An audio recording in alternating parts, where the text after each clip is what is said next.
जय जगन्नाथ। जय जगन्नाथ। केंद्रीय मंत्रिमंडल के मेरे सहयोगी श्रीमान धर्मेंद्र प्रधान जी, अश्विनी वैष्णव जी, उड़िया समाज संस्था के अध्यक्ष श्री सिद्धार्थ प्रधान जी,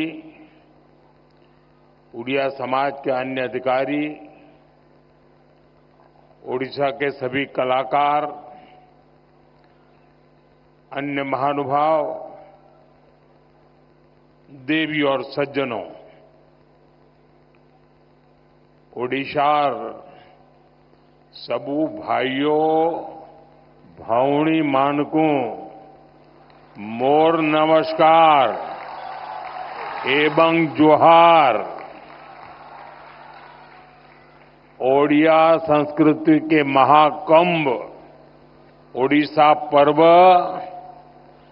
2024 को आसी म गर्भित आपण मानकू भेटी मु बहुत आनंदित। मैं आप सबको और ओडिशा के सभी लोगों को ओडिशा पर्व की बहुत बहुत बधाई देता हूं। इस साल स्वभाव कवि गंगाधर मेहर की पुण्यतिथि का शताब्दी वर्ष भी है। मैं इस अवसर पर उनका पुण्य स्मरण करता हूं, उन्हें श्रद्धांजलि देता हूं। मैं भक्त दासिया बावरी जी, भक्त सालवेग जी, उड़िया भागवत की रचना करने वाले श्री जगन्नाथ दास जी को भी आदरपूर्वक नमन करता हूं। ओडिशा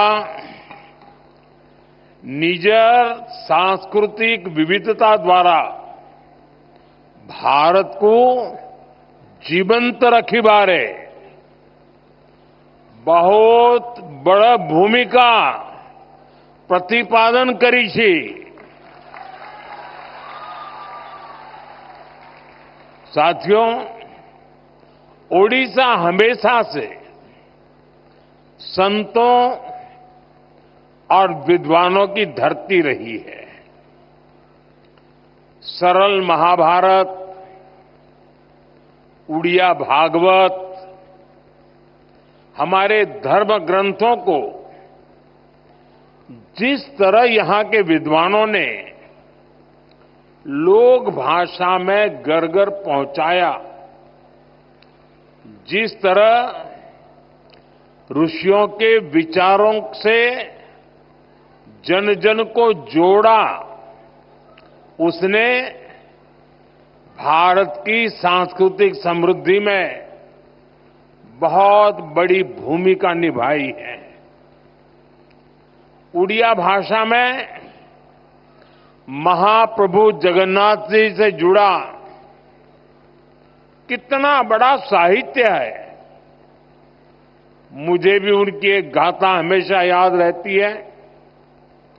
महाप्रभु अपने श्री मंदिर से बाहर आए थे और उन्होंने स्वयं युद्ध का नेतृत्व किया था।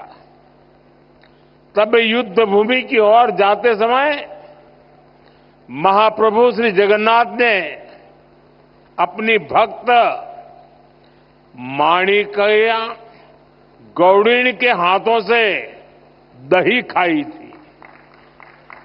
ये गाथा हमें बहुत कुछ सिखाती है। ये हमें सिखाती है कि हम नेक नियत से काम करें तो उस काम का नेतृत्व खुद ईश्वर करते हैं। हमेशा, हर समय, हर हालत में ये सोचने की जरूरत नहीं है कि हम अकेले हैं।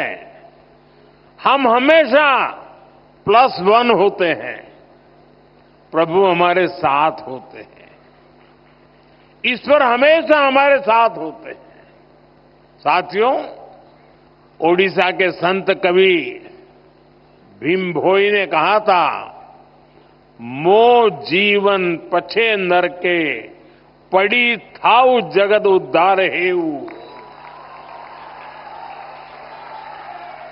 भाव ये कि मुझे चाहे जितने ही दुख क्यों न उठाने पड़े, लेकिन जगत का उद्धार हो, यही उड़ीसा की संस्कृति भी है।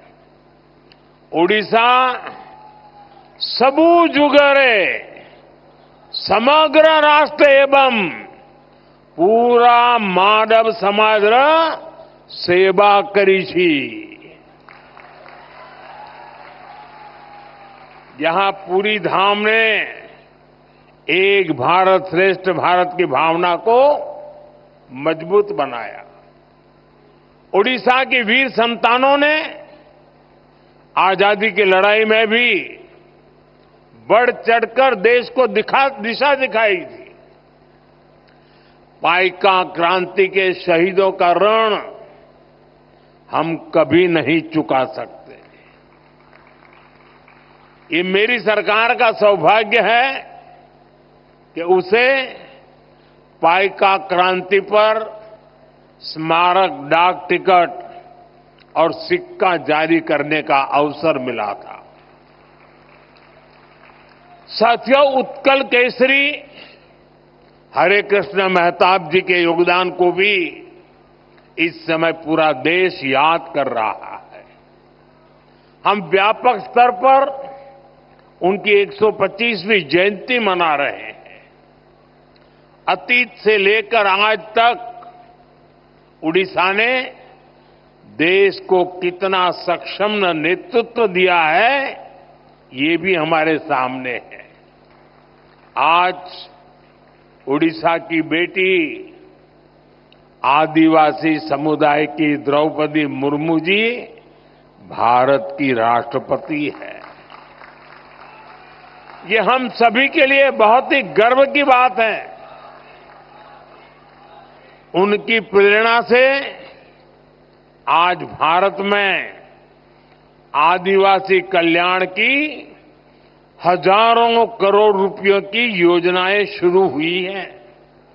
और ये योजनाएं सिर्फ ओडिशा के ही नहीं, बल्कि पूरे भारत के आदिवासी समाज का हित कर रही है। साथियों, ओडिशा माता सुभद्रा के रूप में नारी शक्ति और उसके सामर्थ्य की धरती है। ओडिशा तभी आगे बढ़ेगा जब ओडिशा की महिलाएं आगे बढ़ेगी। इसलिए कुछ ही दिन पहले मैंने ओडिशा की अपनी माताओं बहनों के लिए सुभद्रा योजना का शुभारंभ किया था। इसका बहुत बड़ा लाभ ओडिशा की महिलाओं को मिलेगा।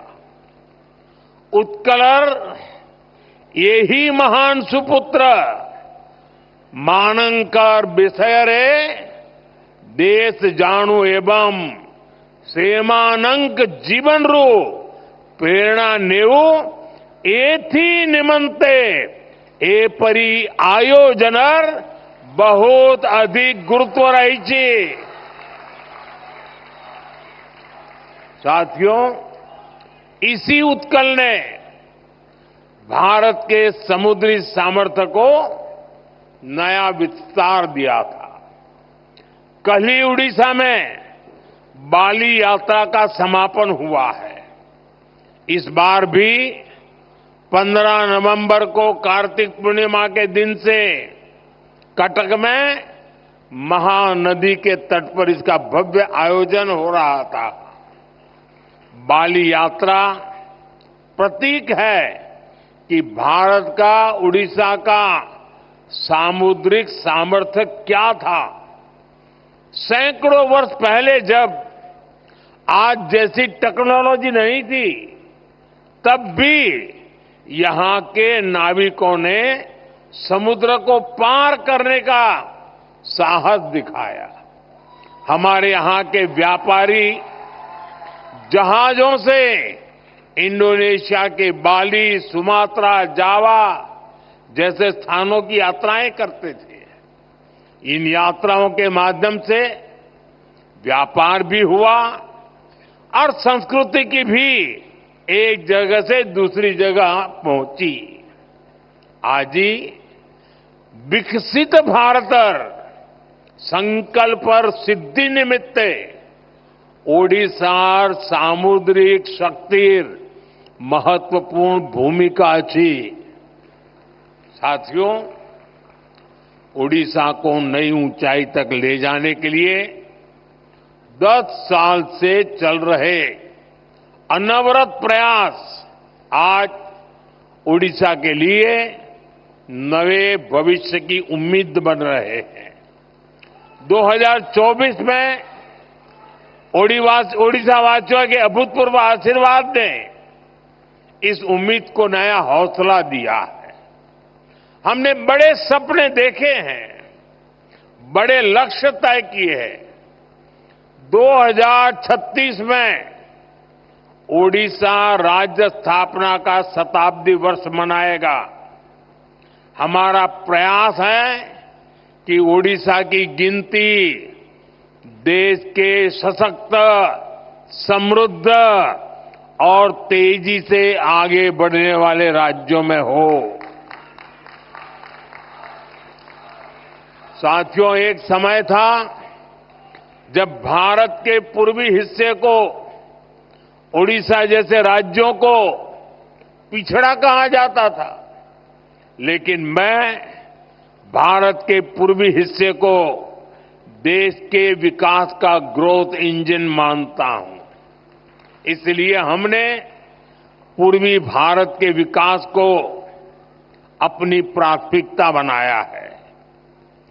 आज पूरे पूर्वी भारत में कनेक्टिविटी के काम हो, स्वास्थ्य के काम हो, शिक्षा के काम हो, सभी में तेजी लाई गई है।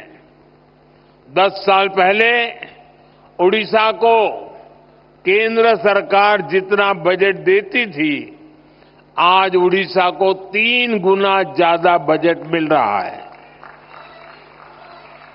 इस साल ओडिशा के विकास के लिए पिछले साल की तुलना में 30% ज्यादा बजट दिया गया है। हम ओडिशा के विकास के लिए हर सेक्टर में तेजी से काम कर रहे हैं। साथियों, ओडिशा में पोर्ट आधारित औद्योगिक विकास की अपार संभावनाएं हैं। इसलिए धामरा, गोपालपुर, अस्तारंगा, पलूर और स्वर्णरेखा पोर्ट्स का विकास करके यहां व्यापार को बढ़ावा दिया जाएगा। ओडिशा भारत का माइनिंग और मेटल पावर हाउस भी है। इससे स्टील, एल्यूमीनियम और एनर्जी सेक्टर में ओडिशा की स्थिति काफी मजबूत हो जाती है। इन सेक्टरों पर फोकस करके ओडिशा में समृद्धि के नए दरवाजे खोले जा सकते हैं। साथियों, ओडिशा की धरती पर काजू, जूट, कपास, हल्दी और तिलहन की पैदावार बहुतायत में होती है। हमारा प्रयास है कि इन उत्पादों की पहुंच बड़े बाजारों तक और उसका फायदा हमारे किसान भाई बहनों को मिले। ओडिशा की सी फूड प्रोसेसिंग इंडस्ट्री में भी विस्तार की काफी संभावनाएं हैं। हमारा प्रयास है कि ओडिशा सी फूड एक ऐसा ब्रांड बने जिसकी मांग ग्लोबल मार्केट में हो। साथियों, हमारा प्रयास है कि ओडिशा निवेश करने वालों की पसंदीदा जगहों में से एक हो। हमारी सरकार ओडिशा में ईज ऑफ डूइंग बिजनेस को बढ़ावा देने के लिए प्रतिबद्ध है। उत्कल के माध्यम से निवेश को बढ़ाया जा रहा है। ओडिशा में नई सरकार बनते ही पहले 100 दिनों के भीतर 45,000 करोड़ रुपए के निवेश को मंजूरी मिली है। आज ओडिशा के पास अपना विजन भी है और रोड मैप भी है। अब यहां निवेश को भी बढ़ावा मिलेगा और रोजगार के नए अवसर भी पैदा होंगे। मैं इन प्रयासों के लिए मुख्यमंत्री श्रीमान मोहन चरण मांझी जी और उनकी टीम को बहुत बहुत बधाई देता हूं। साथियों, ओडिशा के सामर्थ्य का सही दिशा में उपयोग करके उसे विकास की नई ऊंचाइयों पर पहुंचाया जा सकता है। मैं मानता हूं ओडिशा को उसकी स्ट्रेटेजिक लोकेशन का बहुत बड़ा फायदा मिल सकता है। यहां से घरेलू और अंतर्राष्ट्रीय बाजार तक पहुंचना आसान है। पूर्व और दक्षिण पूर्व एशिया के लिए ओडिशा व्यापार का एक महत्वपूर्ण हब है। ग्लोबल वैल्यू चेन में ओडिशा की अहमियत आने वाले समय में और बढ़ेगी। हमारी सरकार राज्य से एक्सपोर्ट बढ़ाने के लक्ष्य पर भी काम कर रही है। साथियों, ओडिशा में अर्बनाइजेशन को बढ़ावा देने की अपार संभावनाएं हैं। हमारी सरकार इस दिशा में ठोस कदम उठा रही है। हम ज्यादा संख्या में डायनेमिक और वेल कनेक्टेड सिटीज के निर्माण के लिए प्रतिबद्ध है। हमें ओडिशा के टियर 2 शहरों में भी नई संभावनाएं बनाने का भरपूर हम प्रयास कर रहे हैं। खास तौर पर पश्चिम ओडिशा के इलाकों में जो जिले हैं, वहां नए इंफ्रास्ट्रक्चर से नए अवसर पैदा होंगे। साथियों, हायर एजुकेशन के क्षेत्र में ओडिशा देश भर के छात्रों के लिए एक नई उम्मीद की तरह है। यहां कई राष्ट्रीय और अंतर्राष्ट्रीय इंस्टीट्यूट हैं जो राज्य को एजुकेशन सेक्टर में लीड लेने के लिए प्रेरित करते हैं। इन कोशिशों से राज्य में स्टार्टअप इकोसिस्टम को भी बढ़ावा मिल रहा है। साथियों, ओडिशा अपनी सांस्कृतिक समृद्धि के कारण हमेशा से खास रहा है। ओडिशा की विधाएं और किसी को सम्मोहित करती है, हर किसी को प्रेरित करती है। यहां का ओडिसी नृत्य हो, ओडिशा की पेंटिंग्स हो, यहां जितनी जीवंतता पट्टचित्रों में देखने को मिलती है, उतनी ही बेमिसाल हमारे आदिवासी कला की प्रतीक सौराज चित्रकारी भी होती है। संबलपुरी, बोमकाई और कोटपात बुनकरों की कारीगरी भी हमें ओडिशा में देखने को मिलती है। हम इस कला और कारीगरी का जितना प्रसार करेंगे, उतना ही इस कला को संरक्षित करने वाले उड़िया लोगों को सम्मान मिलेगा। साथियों, हमारे उड़ीसा के पास वास्तु और विज्ञान की भी इतनी बड़ी धरोहर है।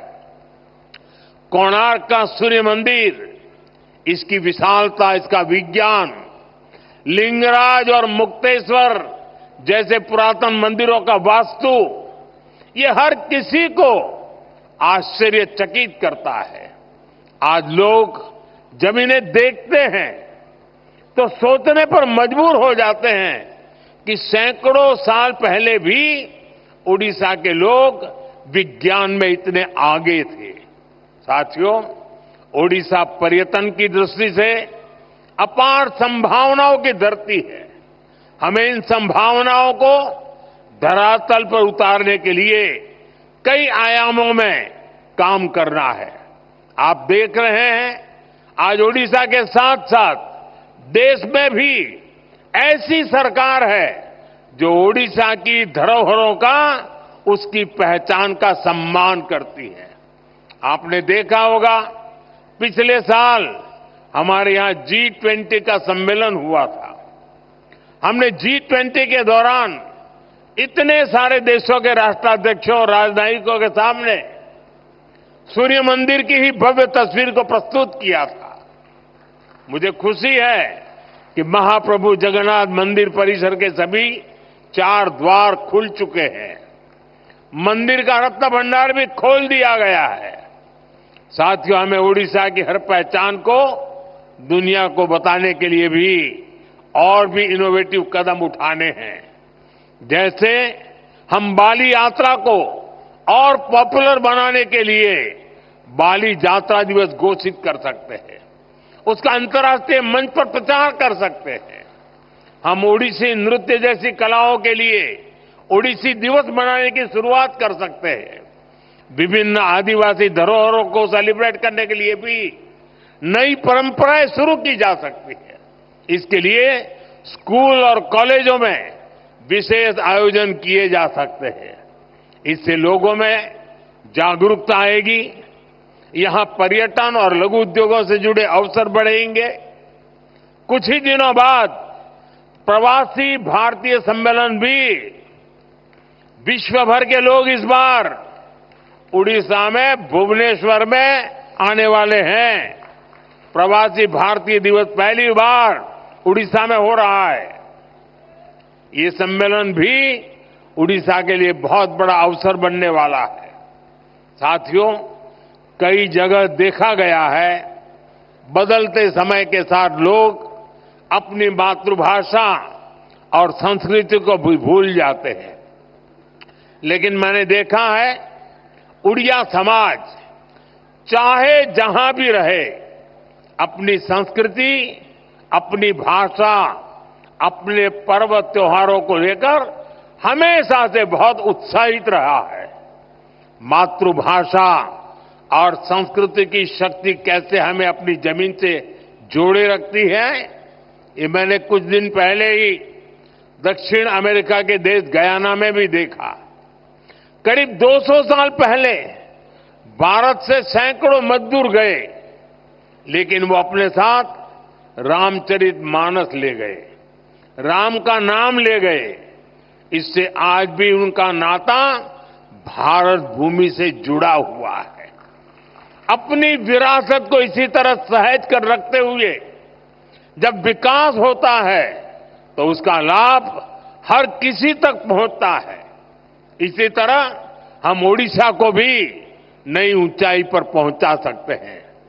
साथियों, आज के आधुनिक युग में हमें आधुनिक बदलावों को आत्मसात भी करना है और अपनी जड़ों को भी मजबूत बनाना है। ओडिशा पर्व जैसे आयोजन इसका एक माध्यम बन सकते हैं। मैं चाहूंगा आने वाले वर्षों में इस आयोजन का और ज्यादा विस्तार हो।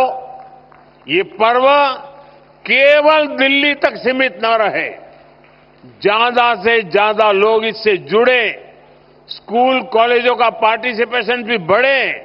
हमें इसके लिए प्रयास करने चाहिए। दिल्ली में बाकी राज्यों के लोग भी यहां आए, ओडिशा को और करीबी से जाने, ये भी जरूरी है। मुझे भरोसा है आने वाले समय में इस पर्व के रंग उड़ीसा और देश के कोने कोने तक पहुंचेंगे। ये जनभागीदारी एक बहुत बड़ा प्रभावी मंच बनेगा। इसी भावना के साथ मैं एक बार फिर आप सभी को बधाई देता हूं। आप सबका बहुत बहुत धन्यवाद। जय जगन्नाथ। ವಿಶ್ವ ಪ್ಲಸ್ ಜನಹಿತಕ್ಕಿದು ಜ್ಞಾನದ ಜಾಲ.